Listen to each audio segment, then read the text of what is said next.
Hello everyone, especially you Motherland Fort Salem fans and superfans out there.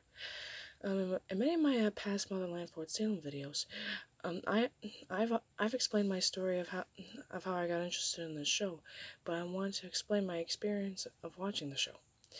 While it was no secret that I gave the show a chance during the second half of the first season after the fifth episode, the first season was quite the attention grabber.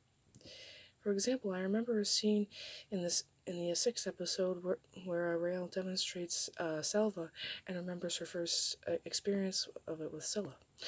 Needless to say, she got humiliated for drifting in her own world, but I love the line where she tells Isadora, "I'm here because I'm looking for my girlfriend, Scylla Ramshorn." In the subsequent episode, Anacostia and two other soldiers take Rael in her sleep into where Scylla was being imprisoned, and well, of course they reunite and share kisses. But Scylla also advises Rael to not believe what the others are about to tell her. I mean, of course, when the two soldiers pull them apart, both of them start screaming in torture.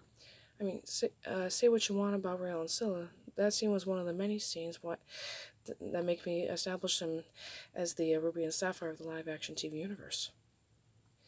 In City Drops, Tally and Abigail try to tell Rael about Scylla's spree alliance, but Scylla chooses to defend Scylla for obvious reasons.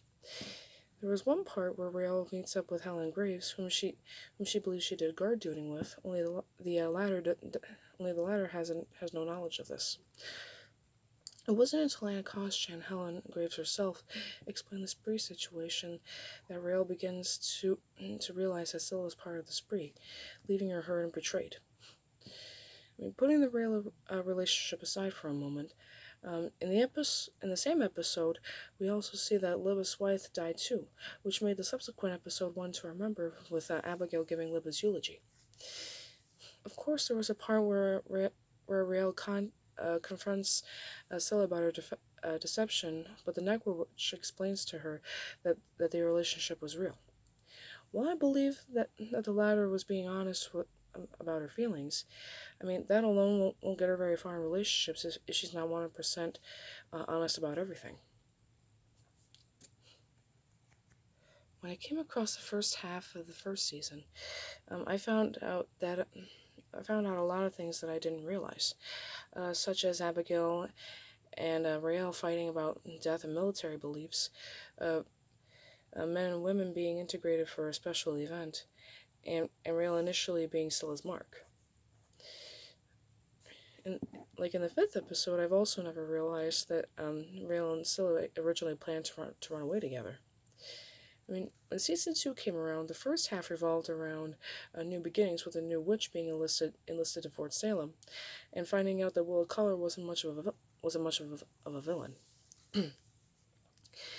Right, and the second half revolved around rescuing, truth-seeking, and hard decisions. For instance, when Rael gets kidnapped by the Camarilla, all of her loved ones, especially Scylla, go above and beyond to save her. I remember the episode Irrevocable being the most watched episode, and for good reason. Scylla and Willa talk about Rael, with the latter realizing that the former loves Rael. Given how Scylla helps Abigail carrying Rael and accompanying them, it proves how strong her love is for her. I mean, as for the third season, I watched every episode when it was new, like my life depended on it, because I still refuse to believe that the third season was the last season. For 2 years, I've been hoping, praying, and spreading awareness to the petition on getting the show to be saved. I mean, it doesn't help that the petition initially lost signatures, and certain people don't have to follow it. I mean, these days I often wish I could go back in time to tell my 2021 self to write a letter to the Freeform channel on the story of how I came across Motherland Fort Salem and why it should be saved. Well, thank you for watching, everyone. If you liked the video, press the thumbs up button and subscribe for more videos. If you have any questions or comments, feel free to leave in the comment section, and I'll catch you all in my next video.